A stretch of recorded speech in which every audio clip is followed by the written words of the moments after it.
हाय माने प्रथम फार्स्ट माने सेरफांगुरि नेपालपारा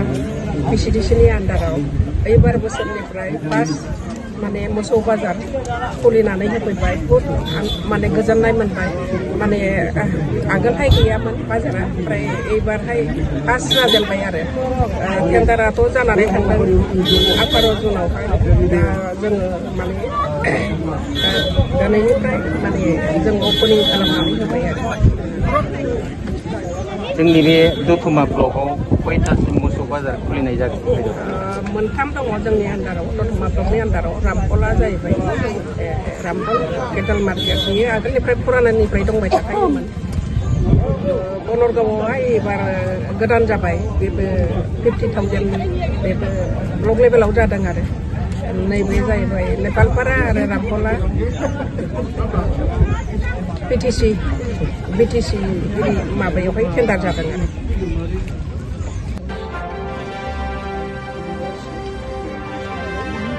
गिबि खेबनि थाखाय जोङो बे सेरफांगुरियाव मोसौ बाजार खुलिनाय जाबाय सोर सोरनि नुजाथिनायाव दिनै बे बाजारखौ खुलिनाय जाबाय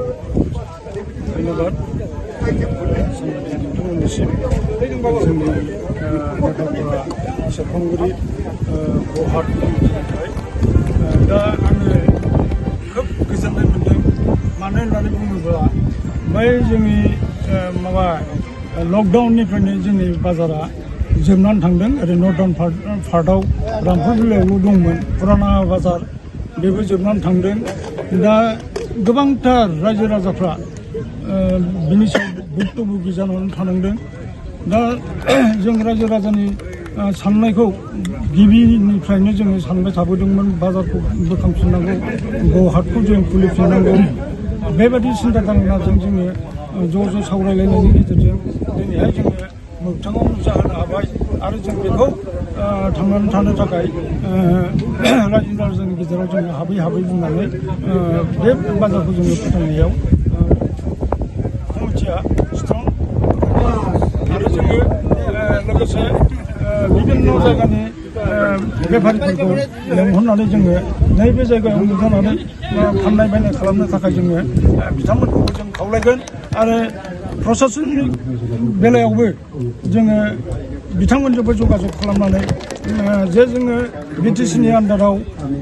जे गौहाटखौ खुलिफिनहोबाय दा बे गौहाट खुलिना मोननायाव जों खोब गोजोननाय मोन्दों दा गतिके जाहाथे फाननाय बायनाय लांनाय लाबोनायाव प्रशासननिफ्राय जेबो उसुबिदा खालामा बिनि थाखायबो जोङो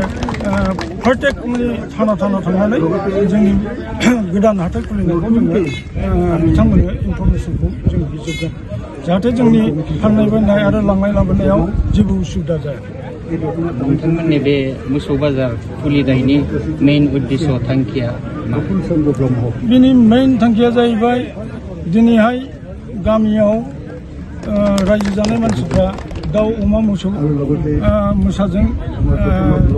जरित अट'फोरखौ जरित दङ दा बेखौ फिसिनानै जुदि मार्केट खालामनो मोनाब्ला फाननाय बायनाय जायाब्ला बे फिसिनायनि मुल्य जेबो थाया दा गतिके गामियाव थानाय जोंनि आइ आफा बिथांमोनहा बे सर्सजोंनो गाव गावनि गथ' गथायखौ लालन फालन खालामो माबा गथ' गथायखौ फोरोंनायाव जथेस्थ' जोङो हेफाजाब मोनो ओंखायनो जोङो बे दाउ अमा मोसौ फारौ फिसिनाया जाहाथे जोंना स्ट्रंसिन जायो रायजो राजाजों क्लस रिलेसन लानानै बाजार थायोब्लासो जिनिसफोरखौ फिसिनो आरो बिनि उचित मुल्यखौ मोनोब्लासो जोंनि आइ आफा रायजो राजाफ्रा गोहो मोनो बिदिबा रायजो राजानिसिम जोंनि बर' रायजो राजानिसिम मा फोरमायनो सानो आं बेखौनो फोरमायनो लुगैयो जे दिनैहाय गोबांथार जायगायाव मिथियाखै बे मिडियानि गेजेरजों जाहाथे नेपालपारानि सेरफांगुरिनि बे गौहाट गोदानै खुलिनायाव रायजो राजाफ्रा लोब फैनानै जगदान होयो गावनि नांगौ माबाफोरखौ मुवाफोरखौ लाबोनानै फाननानै उचित माबा मोनो बेखौ आङो रायजो राजाखौ आं खावलायो जाहाथे प्रत्येक गामिनि प्रत्येक एरियानि प्रत्येक ओनसोलनि रायजो राजाफ्रा फैनानै जोंनि बर' हाटखौ जगदान खालामफैयो आरो जाफुंसार होयो आं बेखौ खावलायहरगोन आरो थेंक इउ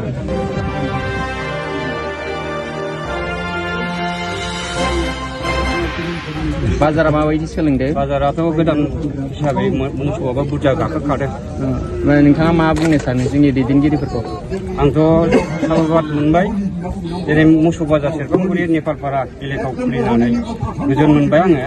जोंहा मोसौखौ फाननो मोना माबा मोना बेसेबां 7 बोसोर गोजोन बेसेबां खस्थ' जादों दा नै बाजार खुलिनानै जोंहा मोजां मोनबाय नै आं मोसौखौ मासे लाबोबाय 7,000नि फानबाय ओमफ्राय कमिटिनिफ्राय 300 थाखा बक्सिस मोनबाय आर'नाइ मोनबाय बहुत धन्यबाद मोनबाय आङो नोंथाङा गिबि खेब फानगिबि रायजो राजानिसिम मा फोरमायनो सानो आं मोजां मोनबाय बाजार खुलिनायखौ रायजोफोरखौ मोजां मोनबायब्रा आंबादि रायजोफ्राबो बाजाराव लाबोनानै फानथों बाजार खुलिनाय होबाय सेरफांगुरि नेपालपारा एलेकायाव बिराद धन्यबाद हाग्रामा एलेकायाव दा जोंनि सेरफांगुरि नेपालपारा बाजार खुलिनो मोनबाय मोजां जाबाय धन्यबाद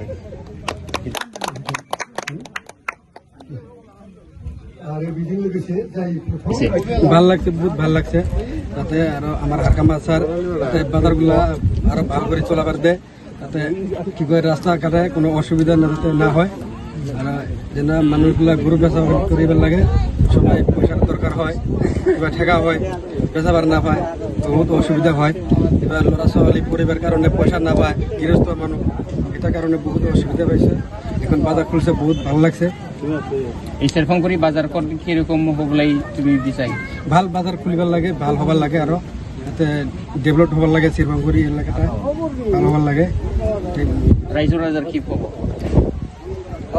মানে জন্য খুব ভালো রাজার কারণে বহুত ভালো গরিব মানুষ এটা আমার শিবরামগুড়ি বাজার ওপেনিং গরু বাজার ওপেনিং করাতে আমার খুব আনন্দ লাগিল